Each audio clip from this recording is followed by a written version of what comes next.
Hello there, Will of William Media here, and welcome to the first ever interview here on the channel. My guest is Dave of the YouTube channel The Distributist, an exceptionally insightful video essayist and host of the broadcast from Fiddler's Green stream, but chances are you already knew that. As it was my first ever time conducting a discussion like this, I was a little bit nervous in the early going, but when I found my stride, we ended up having a very interesting and pleasant conversation, and I'm very grateful for Dave's time. Without further ado, enjoy the discussion and keep moving north. The first question I have for you is, what is a distributist? Distributism, I get this question a lot because my channel isn't really about it.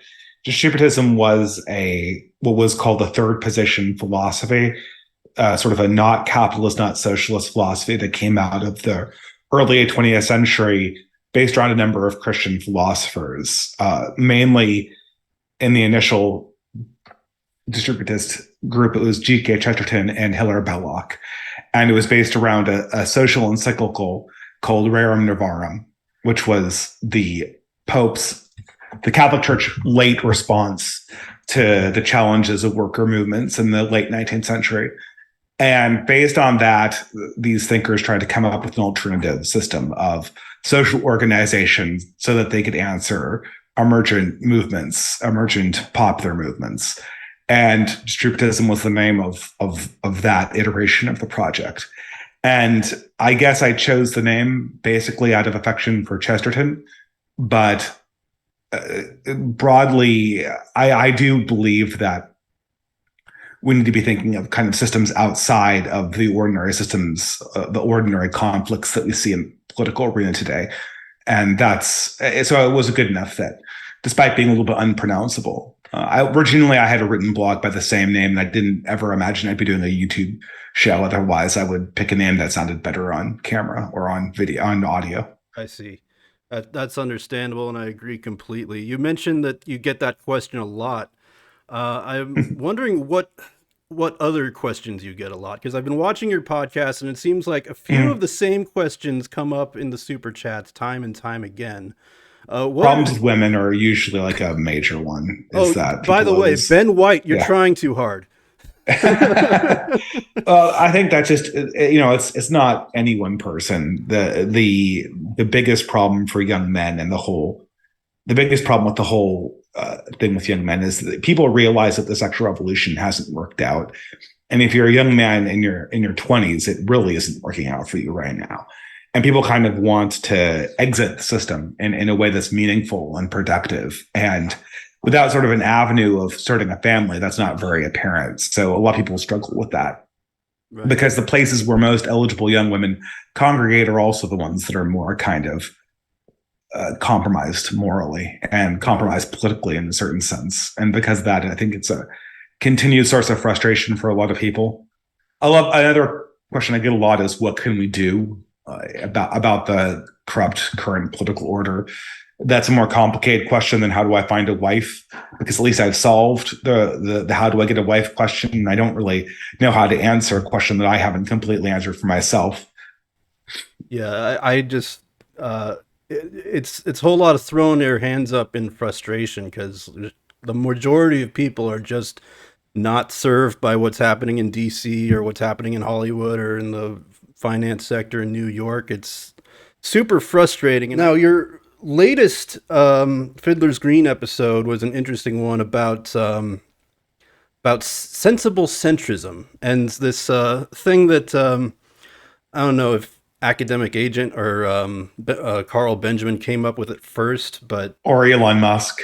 Everyone seems to be claiming they were the first person to tweet this out. Right? Yeah, I think it was Elon Musk, to be quite frank, because that makes the most sense in my mind. I can't imagine that Sargon or Academic Agent tweeted it out and then Elon Musk picked it up. It seems or it's a coincidence. Yeah. So I was about 2 minutes into it before I realized it was a pretty lame idea, and you got a whole hour out of explaining how it was a lame idea. Yeah, I mean, it's not necessarily a bad idea. It's like a tactic. I mean, certainly it wouldn't be a bad thing if the left decided that their ultimate enemy were the centrists. that would be a horrible move for them. But it would, this tactic relies on our enemies being stupid and killing themselves. I mean, that's fine. It's fun. Maybe you can bait them into doing something stupid, but it's not like a productive long-term strategy. It's not like you're going to get platformed as a sensible centrist in any meaningful way. It's just going to be a way to hope, encourage the left to do something stupid. And really, I'm of the opinion at this stage that the left has gone insane so quickly that there's really nothing that we can do to encourage their decline anymore, nor should we make ourselves agents of chaos just so we can, I don't want to say, just so we can try to pull ourselves out of a nosedive that we're in. I don't think that there's a productive avenue to power through this, through these kind of, through this trolling. Even though I understand that trolling has a role, so I can't bash it entirely, but there you go. Right.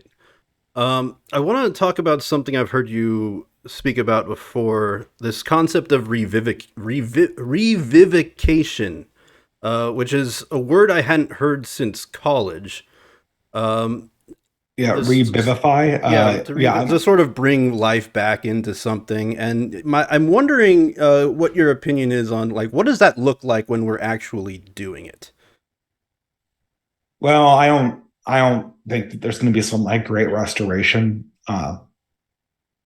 I think that people are going to find sort of lower ways to get through this particular bottleneck of history, and that this will have to be in sort of a concentrated form and a sort of obscured form and a more quiet form, and that's the pathway through. I think that the idea that there's going to be a great awakening and people are going to just explode, burgeon forward in a new renaissances, given where we are right now, a little bit fanciful.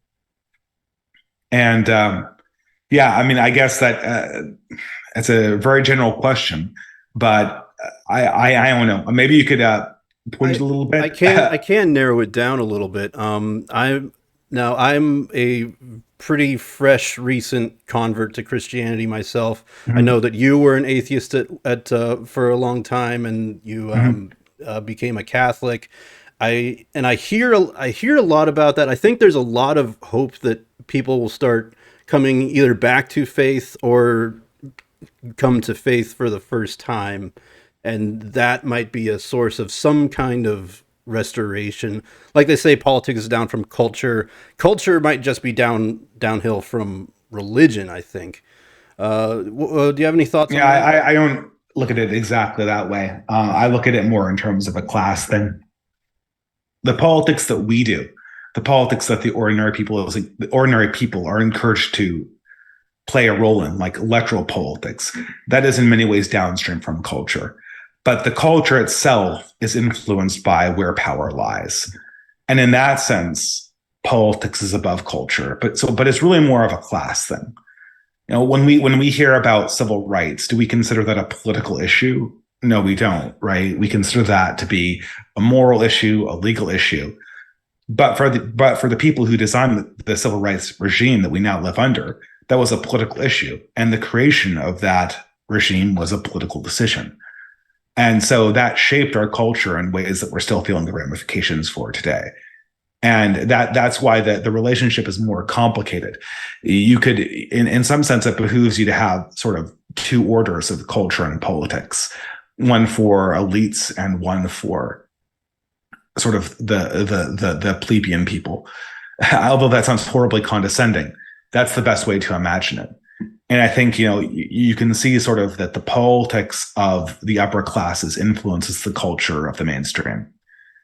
And the religion of the elites filters down to everyone through their political actions. Interesting. As I was thinking about what you're saying, and maybe you'll be able to relate to this. I think that a lot of us have drifted to the right faster than the right-wing so-called media can keep up. And thinking about someone like Carl Benjamin, who who's he's way ahead of me in a lot of ways. He has a family and a business and all this great stuff, but like I still think of him as a liberal. Like even like the Daily Wire and stuff. I think of like, oh, the Daily Wire and the Lotus Eaters. Those are my favorite liberal outlets. I don't even think of them as conservatives over because we're just so far on this other side of the spectrum. I think if there's a meme I saw where with a a donkey and a elephant arguing with each other all the way over on the left, and then on the right is yes Chad saying you're both gay. Yeah, I mean, this is why centrism is always a problem. Is that it's a completely what's in the center is completely a product of the framing of the dialogue to begin with, and it has no bearing on what society needs to do, what's healthy for humans to, what a healthy social order is for humans to live under. And so, what we're experiencing right now, and I think people are growing increasingly aware of this, is that the contemporary and modern ethics and societal norms are completely out of whack with what humans need to be healthy and live healthy lives and live happy lives and live fulfilled lives. And it's going to create a lot of sad and ruined people. And I'm really sorry for that, but I don't know if there's any way out. And to even push back against this order in ways that are minimally helpful to people will immediately, I mean, people will rightly perceive that as a radical position. And the institutions of our society will push back against that. And it doesn't even, and they push back against it in a political way. But as every right winger has found in the past, you can't push back against them in the same political way, even if you have popular support behind you. Power does not work like that. It's like calling them. So there's an incredible asymmetry to the dimension of politics as well. Right. Let's see. I mean, this is recorded after all, so I can just edit out any embarrassing pauses. Let's see. Oh yeah, what you were saying reminded me of Milo Yiannopoulos and Elijah Schaffer, who are both who are both like, this is a funny way of putting it since I'd previously thought about it in such a different light, but they're recovering homosexuals who, I mean, Milo's his own kind of basket case, but Elijah Schaffer in particular seems like he's doing a great job staying on the straight and narrow. I actually don't know anything about Elijah Schaffer. I've only heard about him tangentially. Oh, he does a show called Slightly Offensive and a nighttime stream called Nightly Offensive, but like, and he was outed as a homosexual by Ethan Ralph. And wow. Like the first like 5 times I heard him admit that he was gay, I thought it was a joke, and then like the 6th or 7th time I was like, oh, okay, there's an actual story here.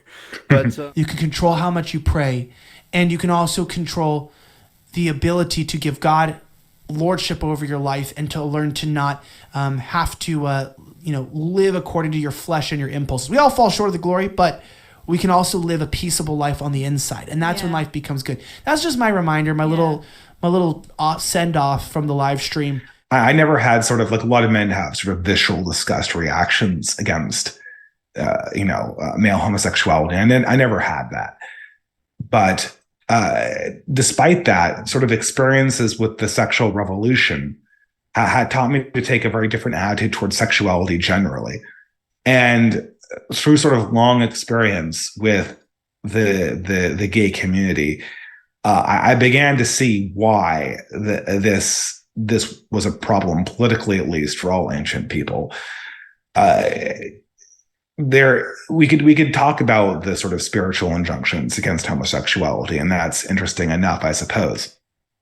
But perhaps the more salient problem from our own age is the problem with politicized homosexuality. Yes, homosexuality as an identity group that advances its own interests, and we see that the big problem with the gay community has manifestly hurt the straight community in the last 20 years.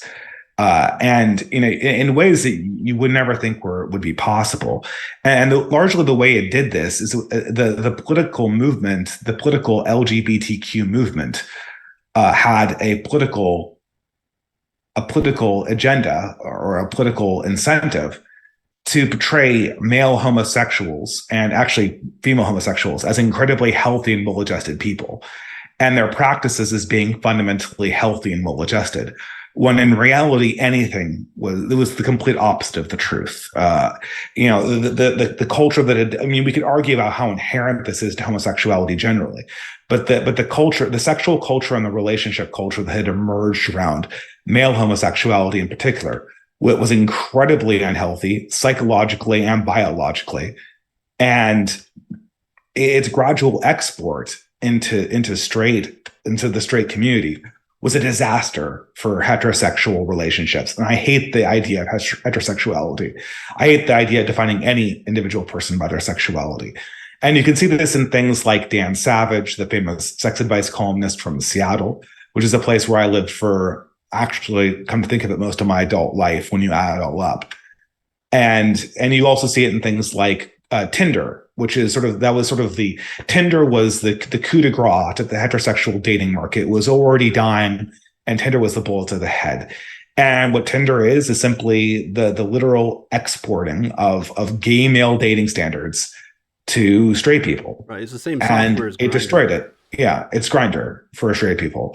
And there's 1,000 little ways in which the pathologies of one community cross-pollinate with the other, and that's because the political force of homosexuality demanded that all the practices of this community be affirmed, and that those be normalized. And of course, did it stay contained? Of course, it didn't stay contained. All sexual acts are political acts, and because of that, you can't really come to terms with one without interfacing with the other. And there are no such things. There's no such thing as a private sexual act. I mean, you could politically, you might argue over a few of them, but as a Christian, I don't think there are any. But really, in reality, there are no such things as private sexual acts. Everything is a political sexual act. Yeah, it's sort of this sacred thing, this one flesh. Like I said, I'm a recent convert, and I just now pretty recently wrapped my head around the concept of what fornication actually is, rather than like the punchline of a joke. You know? Well, I mean, here, a lot of my channel has a sort of schizophrenic nature to it. Everyone knows that I'm Catholic and that I embrace Catholic morality, but most of my work on the channel has not been to explain why these things are wrong via Catholic moral teachings. Yeah. If I were to explain why homosexuality is wrong or why fornication is wrong, from a Catholic point of view, I would go to scripture. I would reference sort of the teleology of the body, the way that John Paul II did in his excellent book, Theology of the Body. I wouldn't say anything about politics. Part of the purpose of my channel is to sort of translate Christian teachings politically into the language of real politics, into the language of Machiavellian politics. And I think that Machiavellianism is a very troublesome philosophy. It's political uranium because it sort of implicitly commends immorality. But it is realistic. And so oftentimes moderns, they need to be shaken of their utopianism, and kind of describing things in Machiavellian terms shakes them out of the illusions of the progressive utopian imagination, which is a mind prison for so many people in the modern age, that it's really hard to understate, or it's really hard to overstate, I should say, that effect on people's, that constraint on people's imagination and thought patterns. And approaching things in a realistic way politically through Machiavellian politics can break them out of that. And it usually does not turn them into complete nihilists if you're careful. Now, for the viewers, I apologize. I realized a little bit too late that I accidentally covered half of Dave's face with my notes. I corrected. Yeah, don't worry about it. I corrected the issue. If you're on YouTube, no one actually watches this stuff. They just listen to it. Oh, I met a person who was a fan of my YouTube channel who had no idea what my face looked like, even though like I broadcast with it every week. So there you go. Right. I'd like to ask you about this this phrase that you've used The good, the true, and the beautiful. Now, Mhm. the first time I heard that phrase, now I'm an Owen Benjamin fan, and he claims that he invented that sort of Oh, phrase as a motto for his, or he took it for some. I don't think he actually makes the claim that he came up with it.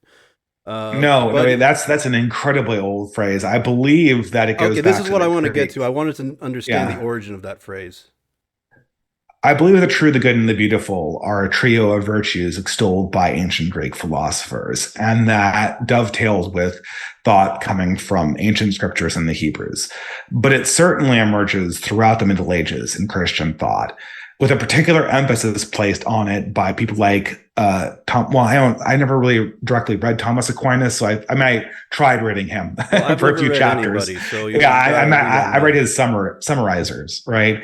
But the true, the good, and the beautiful has a very particular place in Dominican theology, in particular, where the true, the good, and the beautiful is sort of used as the three sort of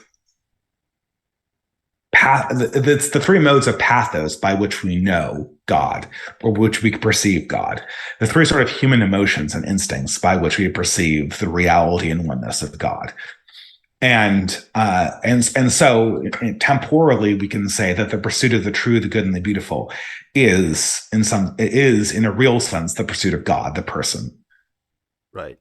Yeah. And yeah, Dominican theology will run everywhere inside not only Catholic circles but especially distributist circles, because Dominican thinkers were the people who put together most of the ideas of distributism. And I know they're all defunct now, but they're kind of responsible for creating a lot of the groundwork there. Right.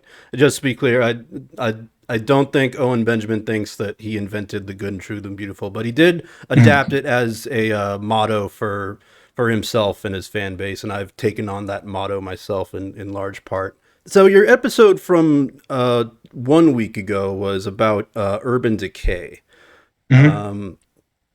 And I was thinking about that a lot. I live in Los Angeles myself. I hate living here. I've always hated living here. It's sort of a like moving here in the first place was sort of a sacrifice that I got nothing out of it.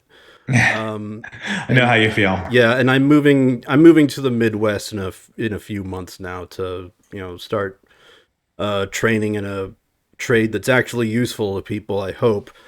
Now, as for the cities, the thrust of your episode from a week ago was that the cities are worth trying to save. But as I look around Los Angeles, I'm not sure how, like this city in particular, can be pulled out of hell. I was driving around, I saw a one of those rotating signs for a liquor store, and I couldn't help but think when that sign breaks down and stops spinning, there's going to be nobody to around who knows how to fix it. And you probably have a better nose to the ground on this whole subject. Yeah, when you talk about that rotating liquor store sign, I immediately think of Fresno, California, which is a city that somehow decayed before it became a proper city. And I'm not so sure how that occurred, because usually cities have sort of a lifespan where they reach maturity and thriving before they fall into wretched decay, but not so with Fresno, California. Um, but the Yeah, I mean, urban decay. So the reason why I say you have to consider cities is that cities are always the power center of a civilization. That has never not been the case to my knowledge. Power is held among people who can coordinate power and who can come up with groups of elites that meet together and can be loyal to each other and can coordinate their ideas and solidify their ideas in person. You get that to a certain extent online, but not nearly at the level you need to have it. And so cities will always be the most important place, politically speaking. And you can't ignore politics, unfortunately. Um, that being said, obviously cities in America are in some state of decay right now. And they're also in a state where they're just very, very expensive to live there.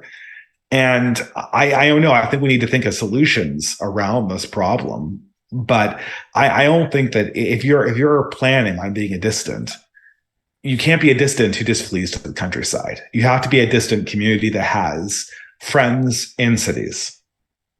And because that's always been the model for successful dissident movements, successful dissident religions, is that they've had presences in both places. My friend Radlib did at the Sildings conference in the UK. He did a great talk on this, which I recommend people look to, where he discusses urban Christian communities and their relationship to the polis or the urban areas during the fall of Rome. And it's a great talk, and I can't really do it justice. But a lot of people, since the base of sort of conservative power is so much in the rural areas, people dismiss cities when they really shouldn't be. That, there needs to be allies in urban areas. And right now it's our task to develop them. Either distant communities that live under the radar in urban areas or live in cheaper areas in urban areas, or just straight up elite allies. But one or the other or both are needed. Right. I'm sort of reminded of the palace economy of the Bronze Age, where the earliest centers of power were these palaces that these little towns started springing up. I'm thinking of the city that Conan and Subutai go to in Conan the Barbarian. Civilization, ancient and wicked. Have you ever seen this before? No, let's waste no time. One of a couple solutions that I thought might be viable is like a recolonization of not the rural necessarily, but of the smaller towns. Maybe not by fleeing to the countryside, but fleeing to these smaller centers that maybe new cities with like-minded people could spring up there. And another possible solution would be like a retakeover of the red state cities, like places like, I don't know, St. Louis, or I guess like maybe Miami, because Florida is a red state now. Taking over the red state cities is always, it's dangerous but promising, because those are the cities that have the highest crime rates by far, typically. Oh yeah. St. Louis would be a good example, a very good example of that, actually. The problem with the small town thing is that it's very difficult to build an economic engine there. Because young men, so a lot of people do this. And if you have a plan to move to the rural areas, that's actually part of a life plan. That's awesome. Go ahead, do it. But young men can't just move to the rural areas and just go, that's it. I have it made now. Because what do you want? You want money. You want a family, obviously, which means meeting a woman. These are things that are very hard to procure in the modern small town America, because the modern small town America is filled with old people and very few economic opportunities for a ambitious young person. And so if you're looking to build an economic engine, or you want to participate in someone else's economic engine, be it a business or a church or a community, you're going to have to move to some place that is either a population center or near a population center, or big enough of a small town that there are many people there. There's commerce there going on already for some other reason, maybe a natural resource reason. And that has to be the foundation and basis of urban life. And creating intentional urban communities is very, very difficult. And if you have a community already made of religious believers, sometimes it can work. But families take money, and life takes money. And so these are not trivial questions that can be kind of waved away by sort of LARPing as the Amish, so to speak. Yeah, one thing that does happen in the rural areas, more than it does in cities, certainly, is that's where the beginning of the whole supply chain is. That's where like lumber comes from. That's where food comes from. I figure it may be possible to get an economic engine, as you refer to it, started around that, or you know, yeah. I mean, it is. I mean, if you own all of the lumber, then you have an economic engine.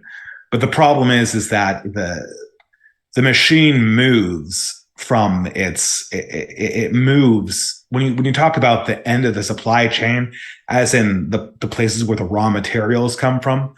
That's the part where you need to grab the most to have the most influence, right?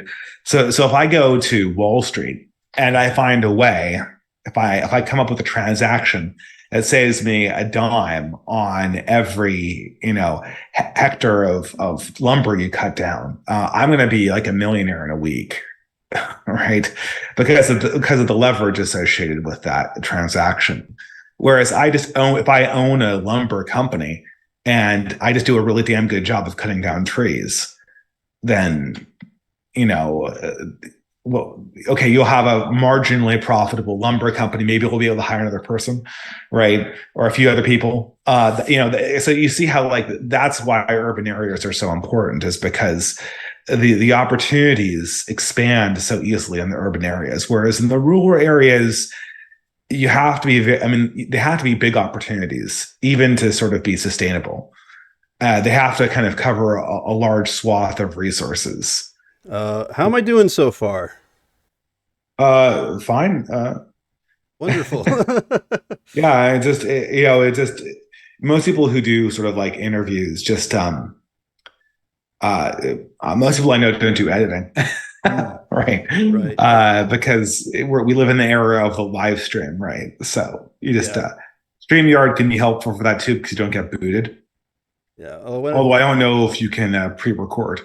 Well, I'm always trying to turn my stuff into some kind of production. To be honest, I'm a little bit. That's nice. I'm a little bit embarrassed that you can see my bedroom behind me. I usually do my stuff with a green screen with some kind of visually interesting, bullshit to look at. But I don't have a green screen here. I just have my books behind me. So right. Well, I mean, you're so incredibly well read, and I think that's a big contributing factor to why either you are so knowledgeable or you successfully come off as so knowledgeable. Yeah. Well, I don't know how well read I am. For instance, I have read Aristotle and Plato, almost all of it, but I read that 12 years ago, right? So, and this is the thing, I could tell you I read Aristotle and Plato 12 years ago. Look at me. No, but this makes me old, right? But how well do you, how much of a command of a book do you actually have that you've read more than a decade ago? Not very much, right? I've read, one of my favorite books is Dante's Divine Comedy, and I've read it 3 times, I think. 3 or 4. Inferno is one of the books I actually do have on my shelf. Yeah, and I can't remember everything that happened in the book. I remember a few parts of it, right? And a few passages. Yeah, one of the things I did earlier on my channel was attempt to make a audio book version of it with Gustave Doré's illustrations in the background. I made it about 7 parts in, and I may get around to finishing it at some point. But I had this idea in my head of making something that I call a video book, which is an audio book accompanied by something interesting to look at. Because most of the time it's when you have an audiobook on YouTube, it's just like a JPEG that's blown up a little bit too big and just the audio. But if it was just a little bit more visually interesting, it could I don't know, maybe I'm completely wrong about that. Maybe I'm barking up totally the wrong tree. But no, I think it's useful. It's hard to know exactly. There's a lot of things they about 8 years ago, people liked this kind of form of semi-comic books. They wouldn't be cartoons, but they'd be like Conan the Barbarian. Yeah, it would be single panels, zooming in or zooming out with very, very basically radio drama style readings of the story. Yeah, that's another idea. I'm always getting these ideas that might be stupid, but one of the ideas right? that I experimented previously with is this is another thing I'm sure you hear all the time. I'm working on a fantasy novel, and I was experimenting with turning that into an audio visual experience, and it was kind of artsy fartsy and experimental a little bit, but it is a a war story called The World Storm. In case anybody out there wants to check it out, you can find it on my channel. That's great. And see how I think everyone should be trying to. I didn't mean to like snicker it. I mean, a lot of people write fantasy novels, and very few people produce anything out of them, right? And we need more artists. We need more people to create media that speaks to people. I think that people are aware that I if I were to write a novel, it would probably be a fantasy novel as well, albeit much more surreal than your typical fantasy novel. But the things that people are really craving in this particular moment of time in terms of media are believable stories about heroism. Yeah, exactly. And stories about so the realist. Yeah, and so the realist mode that would be hugely welcome, right? By our generation. Think of an easy writer, except the heroism isn't of some guy who goes to Baton Rouge or New Orleans to go to a whorehouse and use drugs, but rather think of easy writer as someone trying to escape from the decayed America that surrounds him and find the one last place where he can raise a family and actually call home. Right. I mean, I don't know. Obviously that sounds horribly cute and sentimental and soppy, like a reactionary Hallmark movie. But if you were able to do it in a way that was realistic and that expressed real human emotions and that wasn't sort of indulgent and self-flattering, I think people could really respond to something like that. Yeah, because we live in such a bleak time, and the entertainment is so drained of its of all value. One of your best performing videos is a look at why Game of Thrones jumped the shark, I think was the video title. I didn't intend it to be. Yeah, the last few seconds of that video, absolute banger. By the way, I'll let anyone who hasn't seen it get all the way to the end of that video to know what I'm referring to. But like, I don't know. For me, I never really got into Game of Thrones. Like, I started watching it because it was the popular thing. It was like, oh, it's a fantasy show. It's like the new Lord of the Rings. Maybe I'll get into it. And I was like maybe 2.5 seasons deep before I started asking people, so when does it get good? And it's like, well, I the first 4 seasons of Game of Thrones are great. I have to come out as I'm not a fan of George R.R. Martin, but I really did enjoy, and I think people don't understand why they liked it. The reason why people like Game of Thrones is because it depicted real politics and not bullshit politics. Yeah. And it was honest about political realities in a way that, Lord of the Rings was certainly a fantasy, and Tolkien intended it to be a fantasy. He intended to be an ancestor or sort of not an ancestor, but sort of a homage to the mythopoetic Edda or something along the lines of what you get in something like Beowulf. And because of that, the politics of Lord of the Rings are horribly idealized. But Game of Thrones, the reason why people liked Game of Thrones wasn't the dragons or the zombies or all that stupid stuff. It was the fact that it had a very undiluted perspective on politics. And it admitted to people that, like, actually politics is about friend enemy, and the only political action that makes any difference is whether you're loyal or whether you're traitorous, whether you keep your word or not. And really, the idea of reform in a macrocosmic sense is more or less an illusion in this universe. And that was more politically real than anything you'd get from a mainstream show like The West Wing. And The West Wing is a great example of fantastical notions of American politics sold to us as realism. I don't know who is the audience for that or who can actually believe it still. But you'll still see versions of this West Wing idea of politics play, especially on shows that sell to progressives, like The Good Fight. Really like any of the stuff that progressives like to watch. And since it's ceased to become realistic, all it's ended up being is a big opportunity for progressives to sort of flatter themselves, and it's really cringe looking at it from the outside because of that. Yeah, that is one of the big merits of that show. I agree that it's of its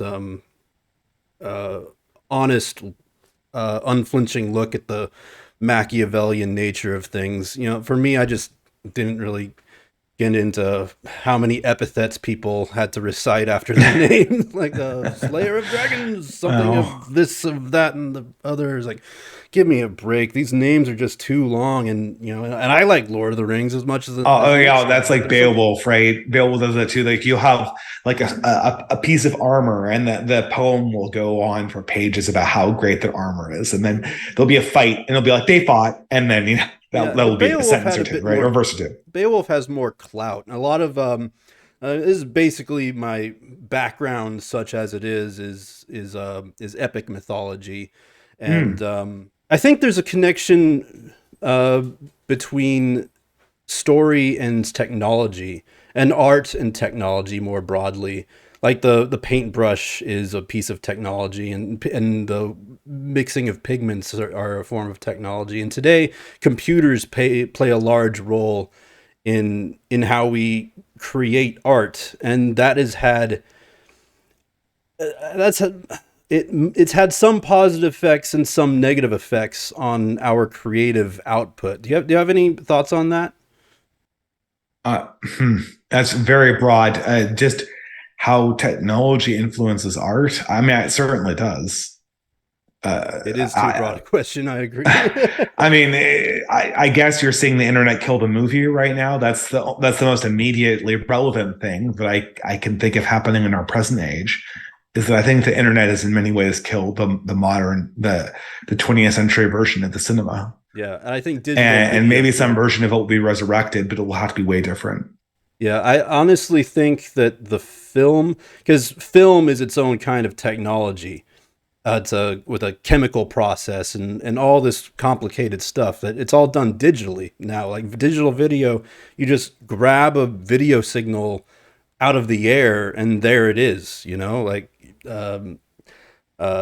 it's a very different technology, and that had, I think, ultimately a catastrophic impact on what a film is as far as motion picture goes. Well, yeah, I mean, I don't know if I can quite put my finger on the point in the timeline when that change occurred. I think it must have occurred sometime in the 90s, I suppose, but I am not so sure I really noticed it, to be quite honest. What was the first movie that was entirely digital? That would have been Star Wars Episode 2, Attack of the Clones, actually. Oh, really? Okay, well, we have an expert here, right? Yeah. There you go. But I wouldn't have noticed the difference between that and Episode 1, right? Right. Yeah. So now you're what's the word I'm looking for? Contemporary, I guess. Your contemporary academic agent invented this phrase called the boomer truth regime. Boomer truth regime. This sort of idea of a set of beliefs that the boomers have that sort of trickles down on all the rest of us. It really should be called the post-war truth regime. For instance, two of the main products of the boomer truth regime would be the 1964 Civil Rights Act and then the 1965 Immigration Act. But both of those acts in Congress were passed with virtually no representation by boomers. They were all in their 20s at that stage. And I don't think a single one of them was in Congress. Maybe one of them was, but I don't know who was the 30-year-old congressman who voted for the Civil Rights Act, or the 28-year-old or whatever. The boomer truth regime should be called the post-war truth regime. There's another more controversial figure in our circles who calls it the Nuremberg, the post-Nuremberg regime. Yeah, I would posit that there is also such thing as the Gen Xer truth regime.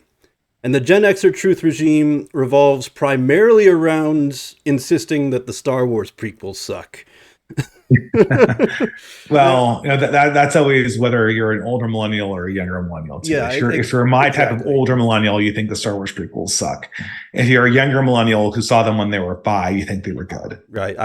Yeah, for me, I saw episode 1 when I was 9, and that trilogy concluded, when I was a teenager.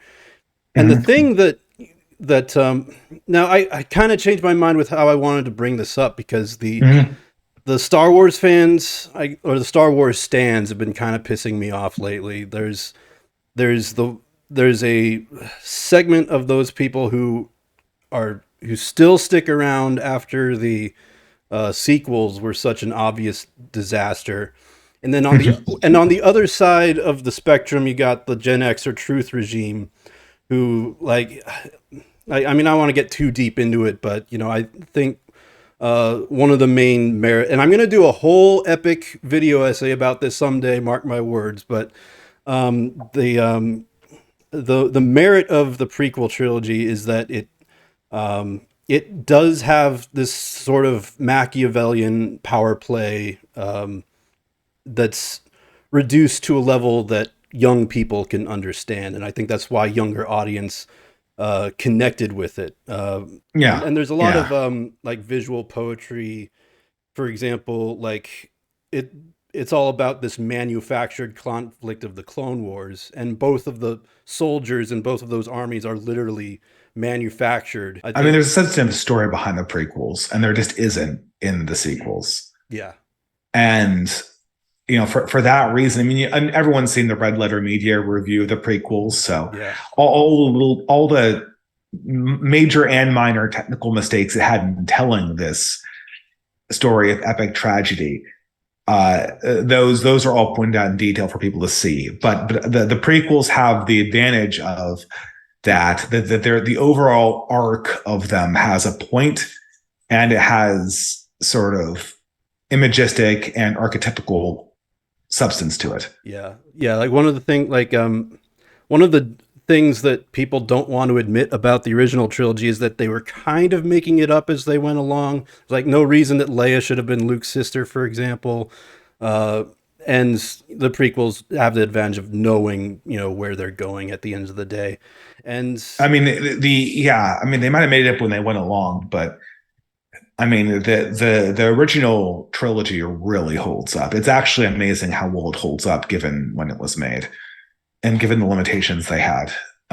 It is just an indication of what giants were alive in Hollywood at the time of them making that movie, where you could put sort of 3 people in a room and they would come up with something like The Empire Strikes Back, which in my mind is sort of like a flawless science fiction epic movie. There's barely anything wrong with it, and there's a lot of things that are profoundly right about it.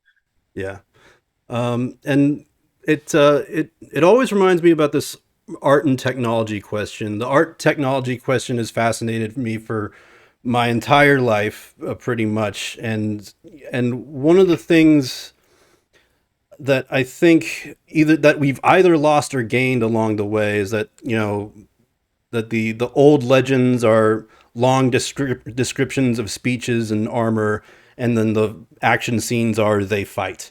And then in the modern time, the superhero movies are these very short epic speeches, and then 50 minutes of they fight. The substance is beginning to overtake the spectacle. The spectacle is starting to overtake the substance, and that's one of the things that we lost, I think. We are a society of spectacle because we have no actual substance or souls. Yeah.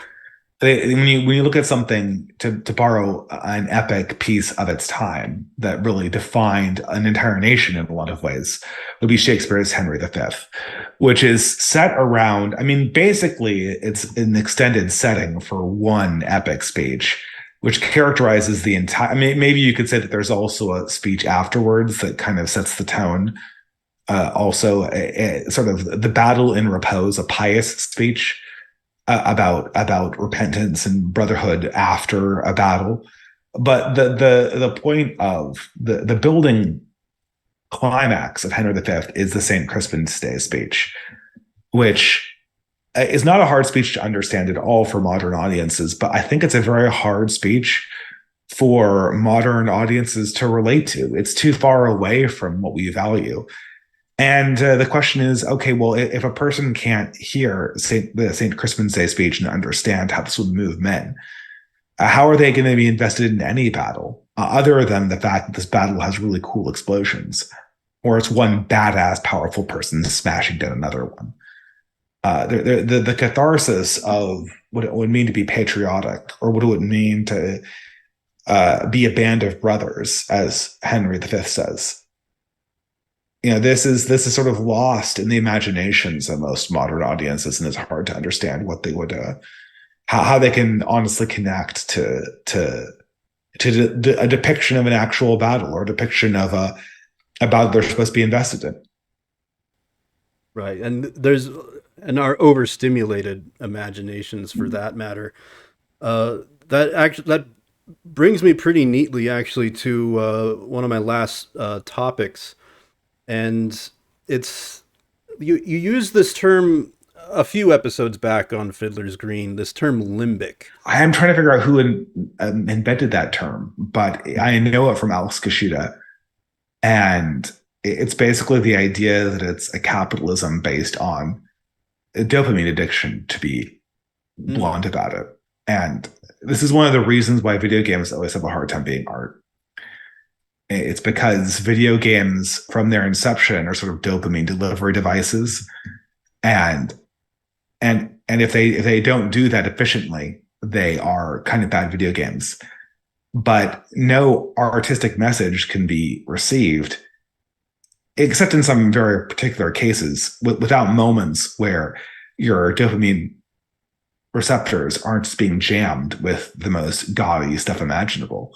Yeah. So how do you do that? And the answer is you really don't, unfortunately. And that's why this question of, will video games be art, is kind of eternal, and eternally the answer is not yet.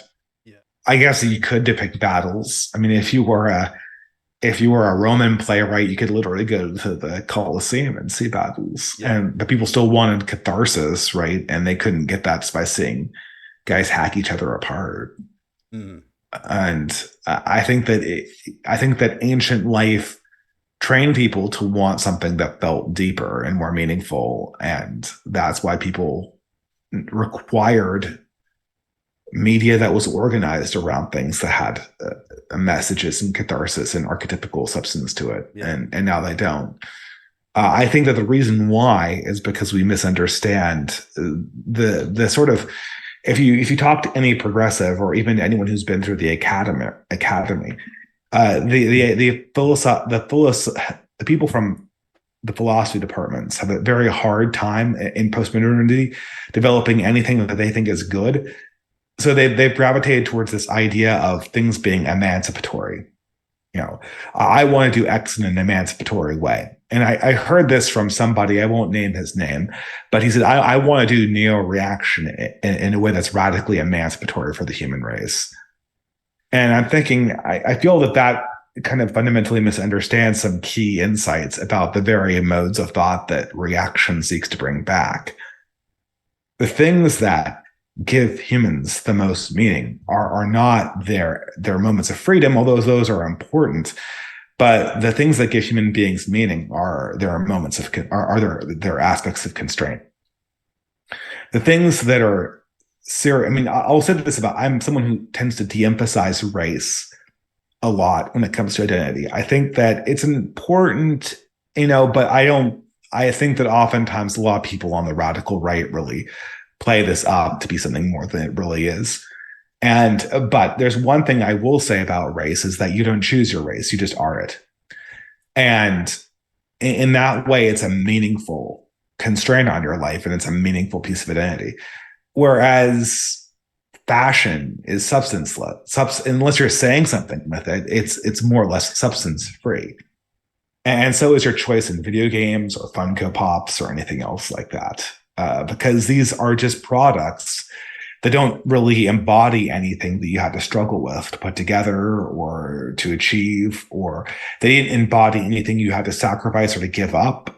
And because of that, they're sort of ephemeral elements of a life that does not have a center to it. Yeah, races tend to stick together no matter without having to try very hard at it, just naturally. That's just I wouldn't go that far, but in a political vacuum, people will align to race as you know, so which is not, you know, a state of political chaos is not what we want, but people will flock people who look like them if they have no other organizing principle. Yeah, and after they flock things like family, or to the extent that they're still existing. And I agree that it's something that, you know, a lot of right wingers tend to put too much of an emphasis on.